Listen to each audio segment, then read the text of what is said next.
Welcome to A Celtic State of Mind. I'm John Dykes, and today I'm joined by Matt Corr to speak about his love of Celtic and his writing, which is materialising into his first published work coming in the summer. Matt, welcome to the show. Hi, good morning, Paul. Thanks very much for inviting me along, Paul. I'm looking forward to it. It's important that we keep speaking about Celtic, about things that might distract us during these difficult times, Matt. And one of the biggest distractions in all of our life is Celtic and football. Could you talk to me about your introduction into the world of Celtic? Sure, yeah. I guess like most folk, it came through my dad. Probably going back into the old black and white days back in October '65. Never forget walking up the steps, coming through Janesfield Street. The old 3 shilling signs on the wall. People might remember them. 3 shillings, 4 shillings. Went up every summer. And coming up the steps at Janesfield Street and getting that first look at the ground. It would be the old stand back in those days. There'd be no cover at the far end. So that, 50 years plus down the line, that image is still very much in my head. So very much my dad to thank for Celtic, as well as so many other things, to be honest, Paul. It's brilliant. And so many other people tell that same story, Matt. It's their old man. It's a passing down of the baton from generation to generation. And what were some of your fondest memories? Straight away there, you're talking about things that didn't involve the players in the matches, and I think that's a key thing. You do remember small details. You also remember smells and songs and that kind of thing. What's some of your earliest memories about going to Celtic Park? Well, I guess you mentioned songs there, so some of the younger brigade, if you like, would find it surprising, but originally the ultras, if you like, and I remember first going, we're up the back of the Celtic end, which is, we always stood in the same spot, sort of just to the left of the goal, pretty much where my street is now, my own kids, so as I say, sort of 50 years down the line. But the singing all started in my recollection, singing all started at the back of the Celtic end for many years. The crowds were nothing like they were there today, even incredible to think about it, but watching the Lisbon Lions, there might be 25,000 in the ground, quite incredible. So an old-fashioned ground, but lots of atmosphere. I'd heard about it. My brother had been going for years before me, so I guess you're desperate to get that first opportunity to go along, and then, it was magical, I guess, is the word that comes to mind. You're under a spell, Matt, aren't you, at that age? It's wonderful, wonderful. Sitting in the old wooden barriers again, hopefully maybe jog some memories. I can remember the old Celtic Park, even, before it was modernised, if you like, it would be the old, stanchions your dad would put you on. At one point, even, the kids, we used to get all the kids who supporters bus would get down the front of the Celtic end. And I remember there was a spate where Celtic scored the goal and we all ran over the fence across the track behind the goal and get chased off. And, can you imagine the uproar that happened now? But that was a regular occurrence back in the day, a pitch invasion after every goal for a spell. So certainly that's my recollection anyway. And another thing you mentioned there, obviously the Lisbon Lions. I'm always intrigued to speak to people who were there and saw these iconic figures in the flesh, Matt. I was brought up on grainy footage of reading the books, that kind of thing. So I love speaking to people who saw the Lisbon Lions in the flesh, and I always ask anybody who comes on A Celtic State of Mind about wee Jimmy Johnson, Jinky, the greatest ever Celt. What's your memories of the great man? Jinky, I mean, where do you start with Jinky? So I guess if we talk about Lisbon, while I was going through that phase, just that wee bit too young to remember it. I guess if I was asking for a memory of Jinky, the first time I remember thinking, wow, it would probably be maybe a couple of years later. It's a midweek night. It was a midweek game against Dundee United at Parkhead. I think we were up towards the back of the Celtic end for some reason, which was unusual. The Celtic won something like 7-2, and Johnson was just out of this world. I remember it might have been Jerry Kerr was the manager at the time, certainly pre-Jim McLean. I think United had maybe just changed from their all-white kit, which I do remember, believe it or not, right, into the sort of tangerine one. And I think Davy Wilson, that played with Rangers, was playing for Dundee United that night. But anyway, they were one of the toughest games. You'll know that they beat the Lions. They were on the team to beat the Lions twice that season. The Celtic destroyed them, something like 7-2, and Jinky was out of this world. Moving, I guess, rolling the years forward a wee bit. First time I ever seen Scotland beat England was in 1974. So Jinky by this time probably will be over 30, 31 maybe, Jimmy, just before the World Cup in West Germany. I remember seeing Scotland play England. It was pouring down as per usual at Hampden. And Jimmy, you remember this. This was just a few days after the Lars, their own boat incident. Yeah. He was getting slaughtered in the press. And then Jinky went out. I can't remember who it was. Emlyn Hughes, I think, was a left back for England. And he tore him an oven, if I can use that expression. And he was outstanding. And I remember him coming off the park and signaling. I think he was signaling it was 2-0 to the press box at the end. Yeah. And then sadly, they took him to Germany and never played him. I think it was Willie Morgan that played in the World Cup. Willie was a good player, but I always felt sad that Jimmy never actually got to play in that stage, because Johnson, like most of the lines, Johnson was a one-off, wasn't he? Just incredible person, a flawed genius. I sometimes describe him on the tours, flawed genius. That's maybe a bit unfair, but what I mean by that is we could relate to him in the west of Scotland. We like a drink, we like a laugh, you like them both together, and Jinky was like that, but he did it. He did it under Chuck Stein. He did it playing in the greatest team in the world. Yeah. As I say, when we talk about Jimmy in the tours, we have a laugh. Obviously, the way Jimmy passed was horrendous. It was very sad. Mm-hmm. I usually say, if you think about Jimmy Johnson, my first reaction is to smile. I think about some of the stories, and I think about the genius of a player. I say that Jimmy was a one-off, an absolute genius. Oh, brilliant. And, you made a great point there. Players like Jimmy Johnson, and the other one that comes to my mind is George Best, should have graced the world stage. They should have played in a World Cup final. Now, people might be saying, well, when would George Best have played in a World Cup final? There was a great story, Matt, when Bobby Murdoch was the manager at Middlesbrough, and at that time, Bertie Peacock, I believe, was the assistant manager at Northern Ireland, 1982. Yeah. 1982, and Bertie Peacock, as a veteran, would have remembered Bobby Murdoch as a young player at Celtic Park. So he gets in touch with Bobby, and he asked Bobby, would you take George Best? Would you take him on at Middlesbrough, get him fit, and we'll take him to the World Cup in 1982 in Spain? And Bobby Murdoch was obviously well up for that. They were fighting relegation, I believe, at the time. George Best discussed the move with Bobby Murdoch, but decided to stay in America. Now, had he done that for maybe, let's say, 6 months, and he'd gone to Middlesbrough for 6 months and got fit, would have seen George Best. Now, Northern Ireland, I don't know what age Best was, you can check that, probably 36 at the time. He would have come on for maybe 20, 30 minutes, and he would have graced that world stage, and I think the World Cup was poorer for not having players like Best and wee Jinky. I've never heard that story before. You're right, he'd been well in his 30s. I've seen him playing with Hibs, and that would be maybe just a couple of years. I think Hibs played Thistle in the first game, and there was something like 25,000 in the game. It was a genius move. I think it was Tom Hart at the time. But I love to have seen Best play. Again, I've seen him play for Ireland against Scotland at Hampden. But this time, people were reckoning he was past his sell-by date. But what a player he was. Genius of a player. So you're right, very similar in many ways to Jimmy Johnson. But can you imagine those two gracing a World Cup? Incredible. I know. And it's really sad. It's like yourself, Matt. I'm always on the pursuit of trying to dig out information, wee tidbits, wee nuggets of information. And that story actually came from one of George Best's biographies. One of his biographers unearthed that story, which I thought was fantastic. But it made perfect sense when you look at the lineage of Peacock to Murdoch, and then that phone call, Bobby Murdoch dying to prevent relegation. And unfortunately, Georgie boy didn't go for it. Great mistakes, wow. Yeah, what about yourself, Matt? Did you play football growing up? I think we all did. Did I play? Yeah, I think I was still going home from work as a 16-year-old, going home getting changed, going out to play. Play football. You're round about where I lived in Springburn. So again, the young crew will think that's incredible, but that's just what you did. We played on a Sunday afternoon, and there was men in their 30s and their 40s, God knows how many aside, playing. So yeah, I loved that. In terms of organised football, didn't have the career I wanted. I used to laugh at the great football brain. I just didn't talk to my feet. As a kid, I was a better player, if that makes sense.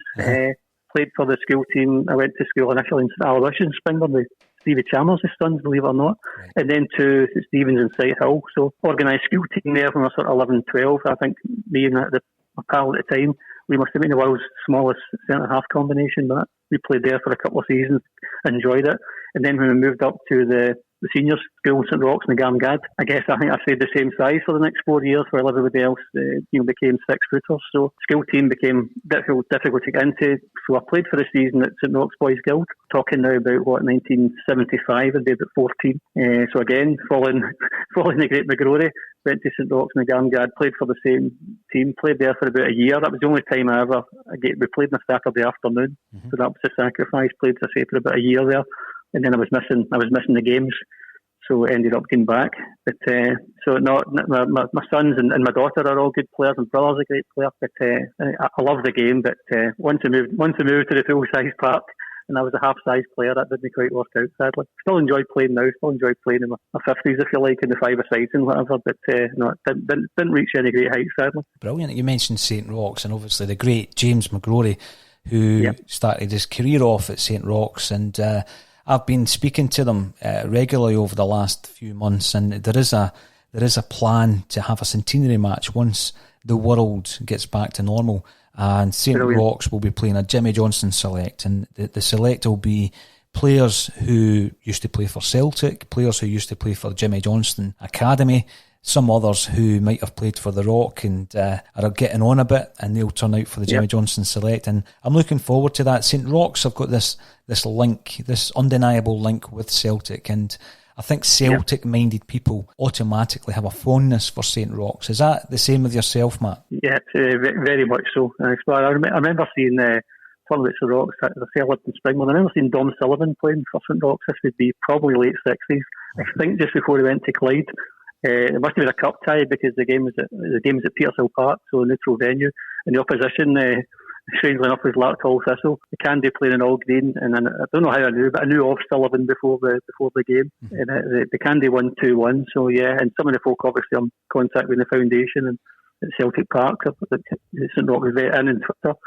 Celtic very, very close to their hearts now. And I didn't actually appreciate the story that they won the Junior Cup literally the first time, a bit like Celtic got into the Scottish. They sort of came into this junior football regime and went all the way to win the final within, I don't know, a year. So quite an incredible story. So that sounds a fantastic plan to celebrate the centenary in the way you described there. It's going to be free admission, Matt, but there'll be donations during the day, and obviously the money will go towards a great initiative that they've set up actually called Rock Talk, and it's really based on the mental health awareness and helping people deal with that. And it's something that now more than ever, Matt, we need to be aware of that. We need to be aware of the people you're living with, the people living next door to you, how this is actually affecting people's mental health. What's your thoughts on that? Are we doing enough? Has there been enough publicity around the mental health aspect of this lockdown? Well, a couple of different questions, I guess, or angles. Are we doing enough? I don't think you can ever do enough, but I certainly like the fact that clubs like St Roch's, Celtic, of course, the sort of football for good.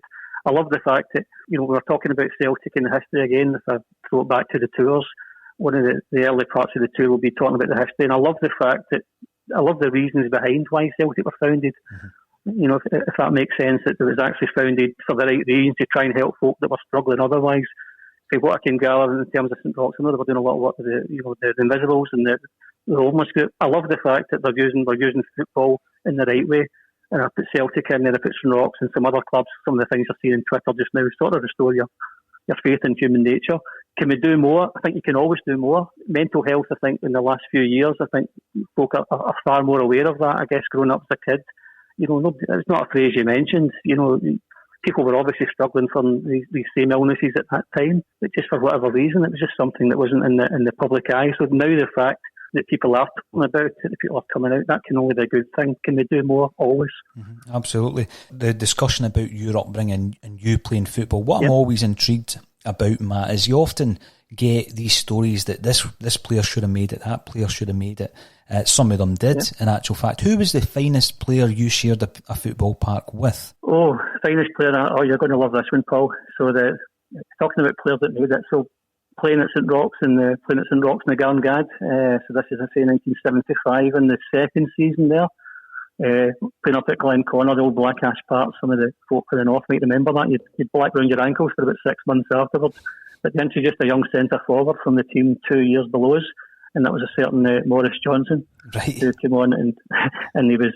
I was going to say, he was a superstar, came on, looked at player, striker obviously at the time, scoring goals, playing with guys 2 years above him, an absolute showing. So he would go to Thistle, I think, beyond that a few years later, and then latterly come back to Celtic, and we know how that ends. His pal was a chap called Graham Mitchell, played with Hamilton, but played with Hibs, I think, probably most folk maybe know him with Hamilton or Hibs, Graham Mitchell, and Graham's brother was my friend. We kicked around Charles Street together. And again, going back to St Stephen's, I think we were definitely the wrong year. Going back to St Stephen's, year below Mo Johnson. Mo Johnson was my young sister's class at school, all the ways, like me from Springburn. He was friendly with people that I was friendly with as well, so we knew him as a wee kid. A chap called Paul McGugan, again from the High Flats in Sighthill. Big Paul was a striker when we watched him playing at St Stephen's in Sighthill and again at St Roch's, but latterly became a centre-half with Celtic, and then I think he went down to Barnsley or Rotherham, but certainly had a career down south beyond Celtic. So a couple of people for St Stephen's actually played for Celtic, and I guess in Mo Johnson's case he played for Scotland as well.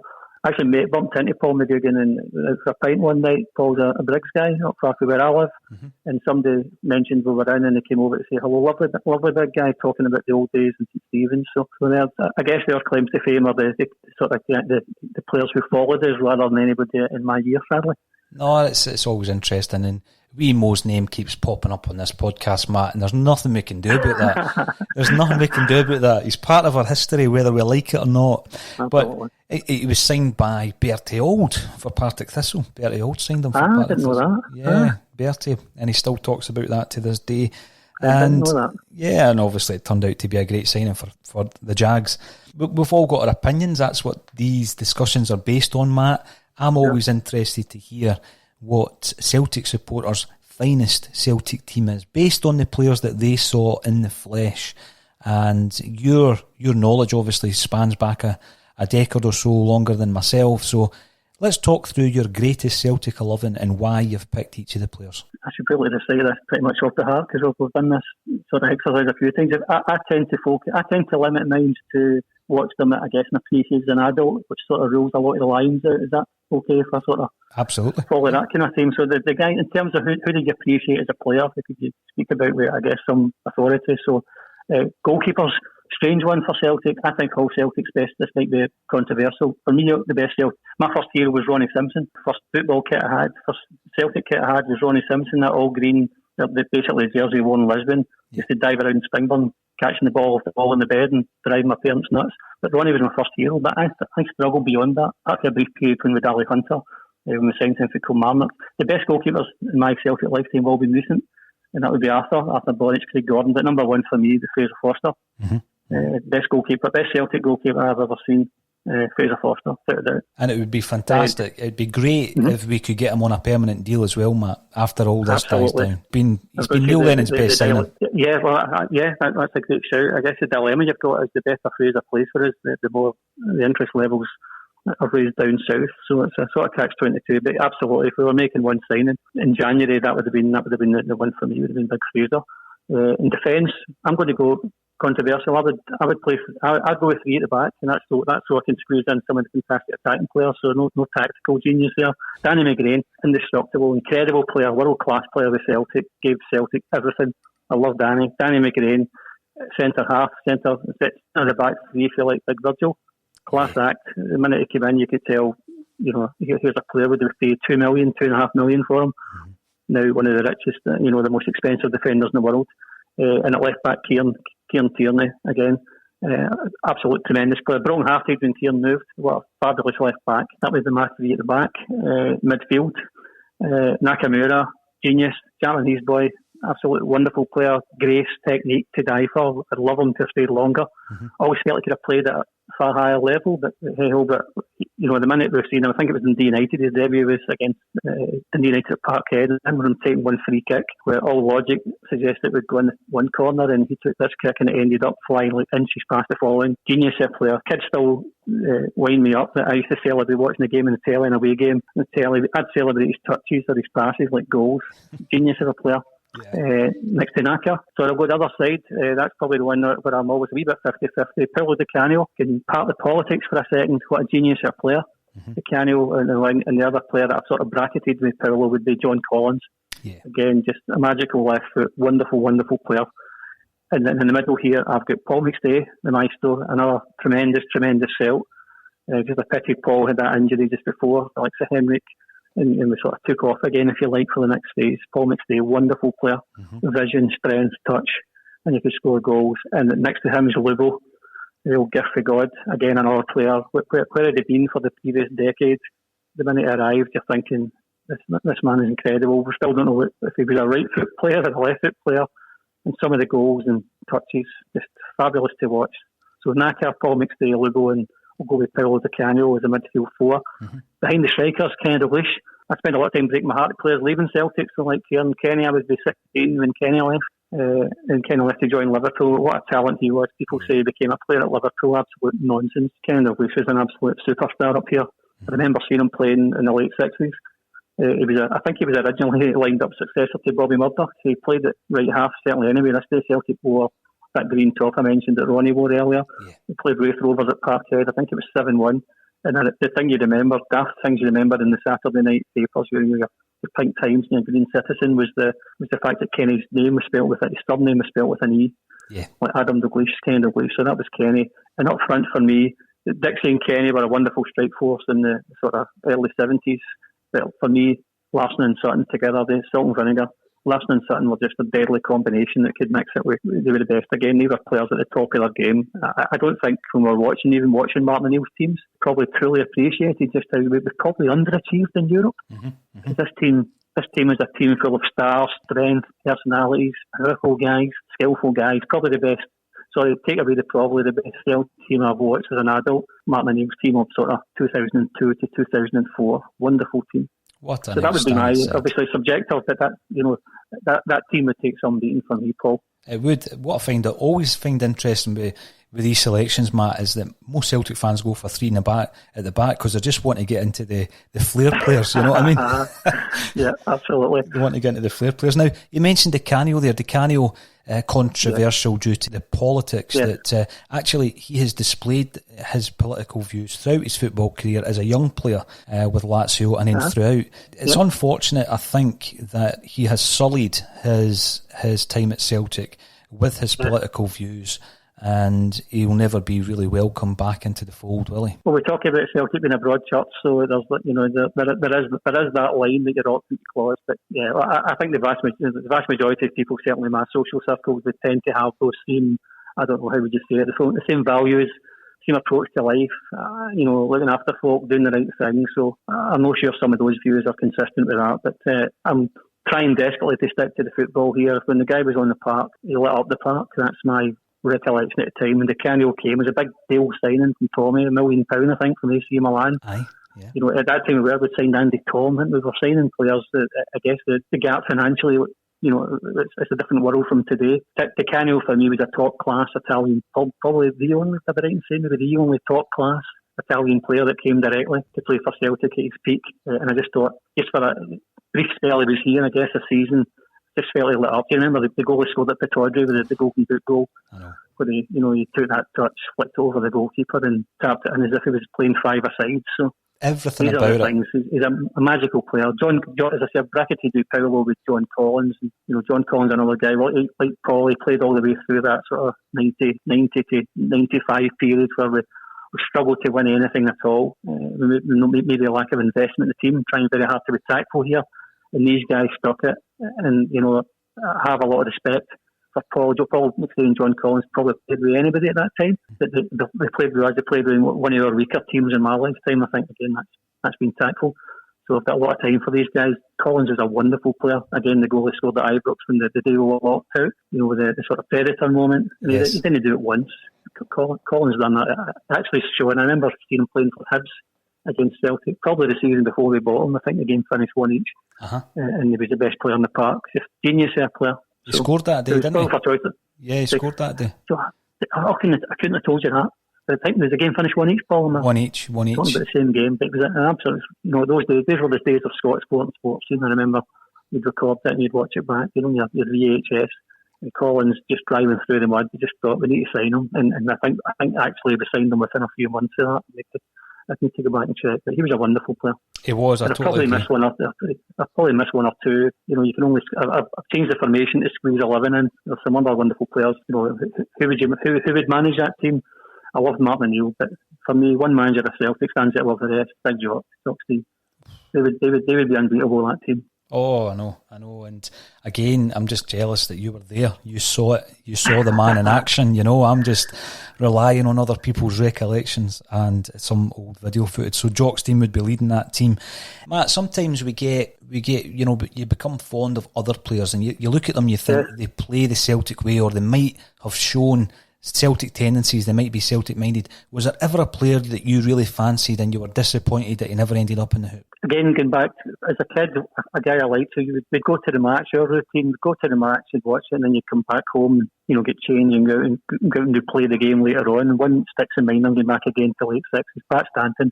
Mm-hmm. Stanton, when he played with Hibs, was a wonderful talent, always impressed me. I don't know, just something about him. Pat Stanton with Hibs, usually you'd come back and you'd be a Celtic man, you'd be Dixie or you'd be Jinky or you'd be Kenny. I remember one time being Pat. I think they'd actually beat us at Parkhead. round about the Benfica time. But then obviously we did, so I'm not quite answering the question, I'm being a bit cheeky here, because we did sign Pat Stanton, but we only signed Pat, he was probably, 33, 34, and then he got injured. He was a key man for me in Jock's last double of 77 when Kenny captained us. And then you'll remember just after that, we had, we lost Kenny, obviously. Mm-hmm. Pat Stanton, I think, got hurt in the first game. And then the other one, Danny, a few months into it, we lost Danny for what turned out to be 18 months. And it turned out to be Jock's last season. It was a horrendous season. And sadly, Jock left on terms that should never have happened to Jock. Mm-hmm. But Pat Stanton was one I'd like to have seen much earlier. Similarly, another guy maybe divides opinion as well, but a hero of mine, Roy Keane. Roy again came when he was, 33, 34, and we only got, a few months out of him. Yeah. I'd love to have seen Roy Keane. I know was Celtic minded. I've seen him at Ibrox. I bumped into him at Hampden with my two wee boys as they were then. That would be the 11 Crans Cup final, sadly. We bumped in, got the pictures taken. Roy Keane would travel up to watch Celtic, so I know Celtic was very much in his heart. Mm-hmm. And I'd love to have seen Roy there a few years before he did. Another name just sprang to mind, I guess it was talk of Del Piero at one time, but when he was turning 38, 39 and 40, it was like a time, about a few years earlier, there was a suggestion that Del Piero he might just head here after Juventus. And I guess in recent times, you mentioned Celtic minded, I would have liked to have seen John McGinn here. Oh yeah. I like John McGinn again. Watching John playing against Celtic, I felt there was a potential successor for Bruni in there. So these are all guys that I guess that come to mind that maybe had Celtic in their heart or could have been players, but we've been blessed to see the ones we have. Tend to focus more on them, if that makes sense. Absolutely. I mean, that's a great point, because people do make the point and say that had we got John McGinn, then would Ryan Christie have been given more opportunities?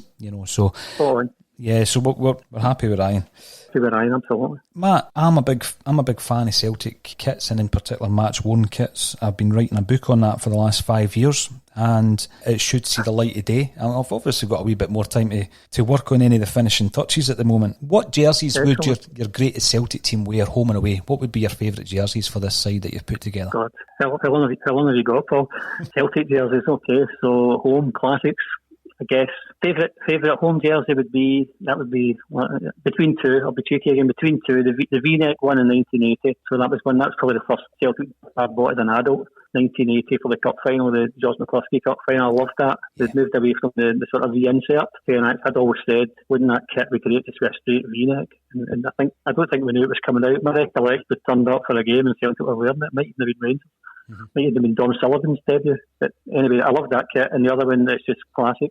Bit of a bittersweet memory, obviously, but the Seville, Granda collar, I love that kit. I've still got that. I don't know if I can still squeeze into it, but I've still got that one. Going back a wee bit further, I love the first New Balance one. It might have been the centenary, it might have been the Lisbon anniversary, the one with it's the hoops. Yes. But it's that wee sort of classic gold rim in the collar. Again, that's one I bought. I love that one. And one that they've never brought out, and I'm a wee bit surprised, the rugby top one that they must have played with for about 30 years prior to the Lisbon strip. Mm-hmm. Just that classic white rugby collar with the hoops. That would work for me every time. I think there's a fortune to be made there. Somebody can merchandise that one. Away kits, again, a similar vein. I love anybody you talk about the two of these sometimes show the Shamrock kit from the sort of 50s, early 60s, just pre-Jock. Love that one. That's another huge seller potentially.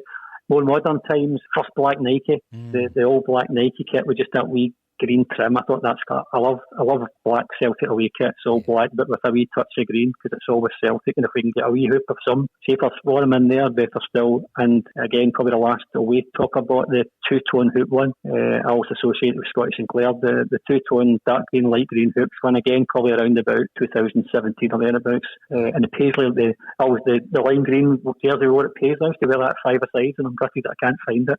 That was another classic kit. So it was. Some I haven't been so keen on, but these are the ones, and I prefer to talk about the ones I like. Oh, some crackers. They're all fabulous ones. Yeah. I look forward to your book then, Paul. It was 5 years in the making. It was a huge undertaking. It was almost 2 books in one, Matt, because you've got the search for the actual jerseys, getting your hands on them, getting them photographed, and then trying to establish when they were worn, by which player. And then, every single jersey, there's a page on every jersey, so you're having to look at, 500 words about all these sets of hoops.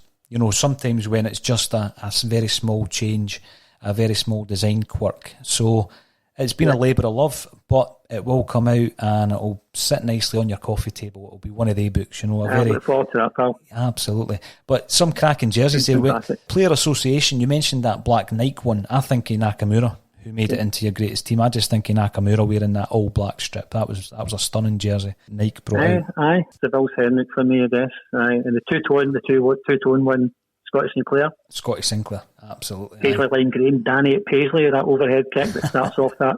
Probably the best team goal ever for Celtic. I know we scored a crack at Perth a couple of years back. The goal on the occasion, everything else at Paisley. And who started it? 36-year-old Danny McGrane with an overhead kick in his own box. I know. Lime green. I forgot who finished it, Paul, but I remember who started it.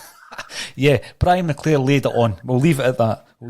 Yes, and again, another thing, just at that time, 1986, Love Street, so many fond memories of how that season ended. But very soon afterwards, Celtic were thrown into turmoil after the centenary season, even though the signs were probably there around about that time on a financial level. But after the centenary season, Celtic were thrown into turmoil. And what we found at this moment in time, we're doing the podcast here. Back in the day, it was a fanzine. You know, that's how the fans got their message across. And a number of fanzines started being sold in and around the Celtic Stadium. Which fanzines were you a fan of around about that time, Matt? The one that springs to mind is Not the View. Mm-hmm. We'd been, my dad had been buying the Celtic View since it came out with a collection to die, fucking way back to, I guess, the mid-60s when Jack McGinn, I think, was the editor originally. So we always had that view, the club view.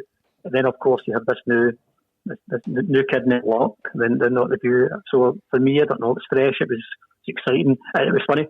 Some of the things that were on it were things that you could relate to in the photograph. So not the View. I know there was a few out at the time, but the one that sticks in my mind going back, I don't know if Matt McGlone was involved in that, certainly Not the View was the one I would remember back at that particular time, sort of pre-Fergus, just around the takeover time. Yeah, that was different. I did love it, and I loved that specific sense of humour that Celtic fans had at that time, because we were actually poking fun at ourselves. You know, that was a funny thing. We were in a terrible state. The stadium was, in need of some drastic kind of action and attention. We had a board of directors who didn't seem to be able to go toe-to-toe with the board at Ibrox, and the playing staff were being decimated, certainly after the centenary season. Yet we were able to laugh at Celtic and laugh at each other, and that's what I love looking back at these fanzines. Now, Celtic and song go hand in hand, Matt, and that's something that you'll be well aware of. It was the first thing you mentioned really at the top end of this podcast, Celtic and song. And what we find on a Celtic State of Mind, what we try and do is we try and tap into other areas of the arts, other areas that Celtic fans are undeniably interested in, be that film or art, music, etc. Are you a big music fan, Matt, yourself? Absolutely, I love music. Probably second only to football. Love it. It goes hand in hand. You remember the days, certainly me coming from outside of Glasgow, travelling in to the games on the supporters bus and learning the songs, and it was a massive part of the day. Then you're in the stadium. Now, let's look back. Would you say, and this is a difficult question anyway, and it may not be answerable, but give us an album that's been influential in your life.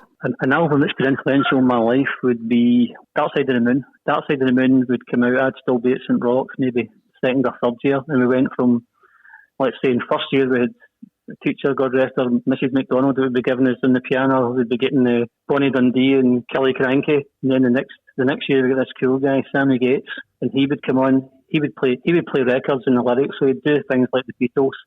I remember Chicago, If You Leave Me Now, coming out, first time I ever heard that was in Mr. Dates' music room, but he played Dark Side of the Moon, and he printed off the lyrics, and for me that was a game changer. Right. My music taste probably up to then had been, I don't know, probably Aerosmith, heavy, Deep Purple, guys like that, and Dark Side of the Moon, that's a game changer for me. So one album that influenced my life, pushed. I loved Blonde and Blonde with Dylan, but that would come later. Game changer for me in my teens, Dark Side of the Moon, definitely. No Celtic connection there, but game changer for me. If that makes sense. Oh, absolutely, and it's one of the iconic front covers as well. I always go on about the kind of artwork back in the day. It was so important to have that. It was like a work of art. You got a work of art with every LP, Matt, and you actually remember going through like your dad's record collections, just looking at these amazing works of art, which was the front cover. And I think a lot of that's been lost. You know, the Dark Side of the Moon front cover was stunning. It's one of the images that will continue to be sold on merchandise forevermore. It was different. It was a completely different time. Now, you mentioned there that maybe not a Celtic connection, but there's a tenuous one, and that's Roger Waters, obviously, who toured the world with the Celtic fans backdrop behind him, the Green Brigade, who obviously did the tifo for the Palestinians, which I'm always looking for a tenuous link. Always look for a tenuous link, you know what I mean, Matt? I've seen some of that, some of the stuff with Roger on social media. I think we were in Pompey as well. I think they did a show there at one time, but probably going way back. Mm-hmm. But Pink Floyd, in terms of linking Celtic with music, you know, just triggering the memory there. So, first album I remember listening to with that Celtic connection, obviously the Glenn Daly song, but my dad had this one, the Holy Ground of Glasgow Celtic. Right. So I'm pretty sure, you know, some of your listeners will have that, certainly the ones in my vintage. So it's a big Celtic rosette. It looks like it's sitting in tough, and it's the first time I heard the Johnny Thompson song. And that would later be, I guess, the inspiration for writing a piece on Johnny. I've always been fascinated with Johnny Thompson, on the bucket list to go to the shrine and up in Fife. Oh yeah. But listening to those songs and then going to the game, the whole package. Moving into my teens, U2. Mm-hmm. So another person perhaps that splits opinion, but as you said earlier, played in the hoops. And I was maybe about 18, 19, same age as Charlie Nicholas. And Charlie's cousin was my pal, and obviously Charlie was from Hill, but the family, you know, the relations were all in Springburn, and Celtic Club in Springburn. Nicholas was a bit of a hero, and obviously came from nowhere. So this is like, I guess it's the next best thing to you, pulling on the Celtic kit and playing, as you're actually going to somebody who's, I guess, you know, so close to your pals and whatever. I love Charlie Nicholas in his first stage, and I always linked Charlie Nicholas with the early U2 albums.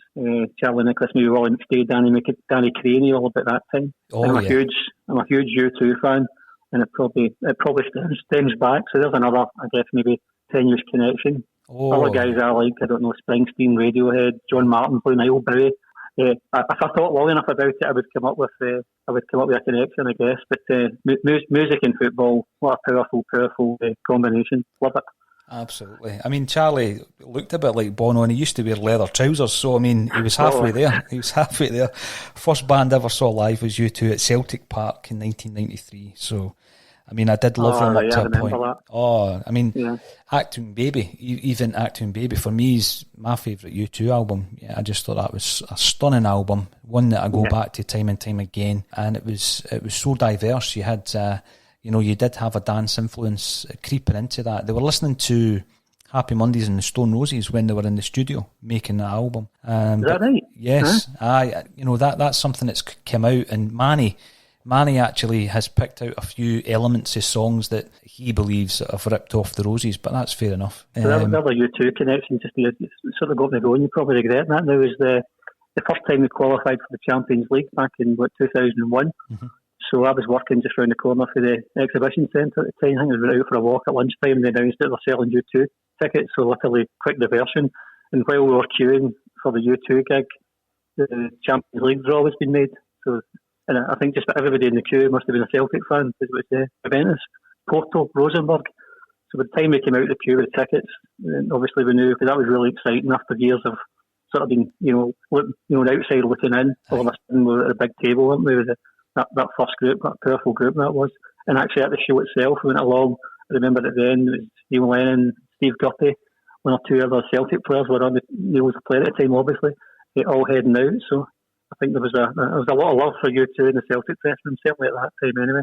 Oh, without a doubt, Matt. I was aware of your work through the Celtic programme and following you on Twitter, etc., Matt, but your number was passed on to me by Robert Harvey, who does a lot of sterling work for the Football Memories Scotland, and he introduced me to that, and it's something that hopefully we can carry on as a regular podcast, Robert and myself. How have you assisted, Robert? How have you got involved in that initiative? Well, I guess it's a strange story. Robert and I worked for the same company for 40 years, and so did Robert. Mm-hmm. At one time when the paths first crossed there, and I'm talking maybe 30 years ago. Anyway, long story short, Robert must have seen some photos or stories I'd posted on Twitter, and he dropped me a wee email, totally out of the blue. And then he was asking, he started, and beyond that, he was looking for some information behind pictures or things he'd been given or my take on them, which obviously I was quite happy to share. And then he asked me along, to sort of meet the group and have a look. And it was the walking football at Hampden. Wonderful thing. I said, yeah, I'd love to come along and see what you're doing. As you said, and it's amazing work. I love guys like Robert, and they do it quietly in the background. You probably won't thank me for this because I'm probably going against what you normally do. But anyway, it probably needs to be said. Do some wonderful work in the background, helping folk. And I guess the bonus for me, so getting involved and meeting some of these, some of the folk behind it was fantastic. And I also got to pull on a Celtic strip and play against Rangers in the walking football. So I lined my kids up, asked them the question, who was the last player to score a hat trick against Rangers at Hampden? And they're obviously having to think about who would that be? Harry Hood, perhaps. But the answer is their dad. My claim to fame now is I was the last guy. I was the last guy to score a hat trick against Rangers at Hampden, albeit it was a walking football, and possibly the guys were 10 years older than me. But nevertheless, I'm clinging on to that one. And so you should. On a serious note, they do some wonderful work.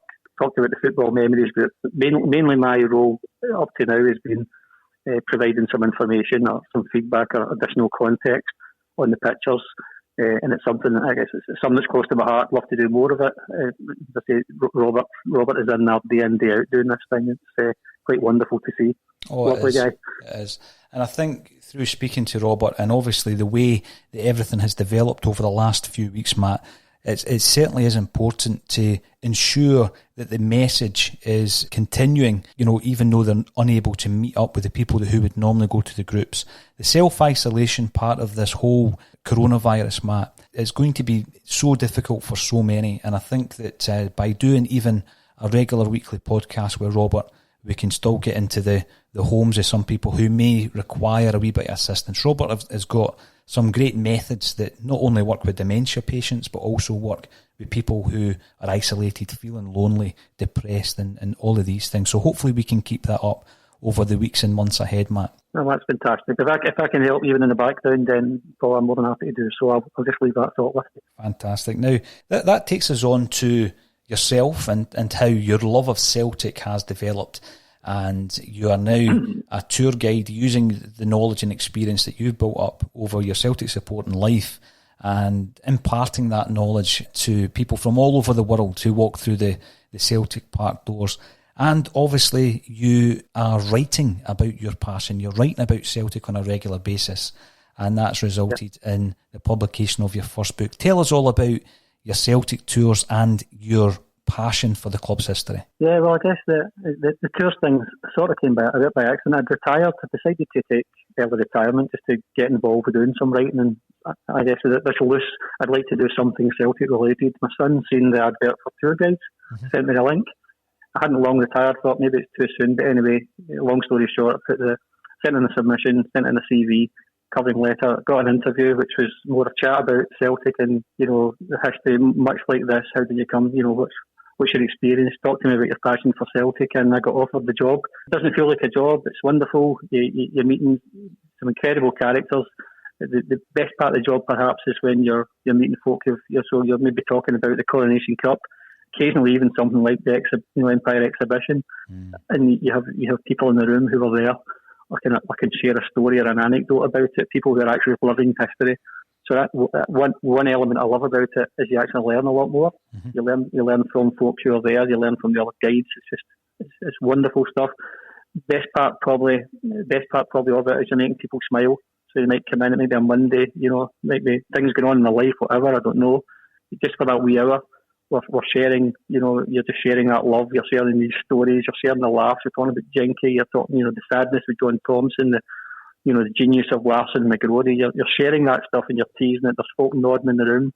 And I always sort of say, you don't sort of choose to support Celtic. Sometimes it makes you a daft comment.